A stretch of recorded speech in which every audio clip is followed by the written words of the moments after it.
The woman fought her hunger as she stood in the water, holding a sharpened wooden spear. She seemed to be waiting for something. Soon, a shark swam near her. She thrust the spear forcefully into the water, skewering the shark clean through. Having caught the shark, she celebrated as if she'd won the lottery, shouting excitedly in the water. Strangely though, she didn't immediately feast on her catch. Instead, she hung the shark she'd risked her life to capture high up with a rope, then hid in a nearby sandpit to observe from a distance. She appeared to have a bigger plan. As she waited, the woman unknowingly fell asleep. When she woke up, the shark had vanished from the tree, leaving only an empty rope.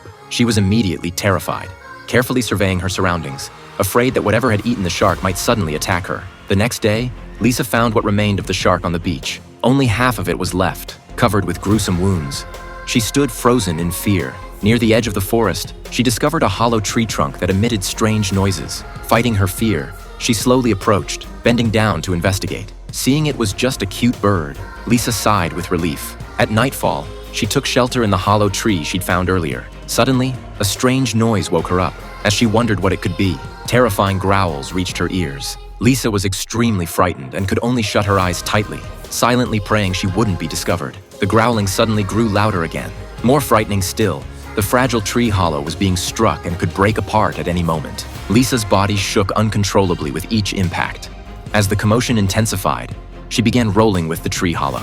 To avoid injury, Lisa could only hug her head tightly, silently waiting for death to come. After what seemed like forever, all noise suddenly ceased. Lisa's tense nerves suddenly relaxed, and she quickly fell unconscious. When she opened her eyes again, daylight had arrived. Lisa struggled out of the tree hollow to find chaos all around. She realized she couldn't just wait to die. She stuffed a life jacket into a suitcase and headed toward the ocean without looking back, incredibly planning to cross the entire Pacific Ocean with this small box. She carefully checked the buoyancy of the suitcase before climbing onto it. However, she had underestimated her weight. The suitcase immediately collapsed. Still unwilling to give up, Lisa tried again, but the suitcase mercilessly dumped her into the sea. With her escape attempt failed, Lisa broke down completely. She angrily threw around the life jacket, desperate to flee this deserted island immediately, certain her life was in danger if she stayed. But anger solved nothing.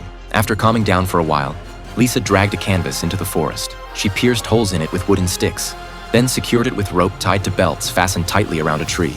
Looking up at the tall coconut trees, her face showed a helpless, bitter smile. Since escape was impossible, her only hope now was that living at height might help her avoid attacks from the island's mysterious creature.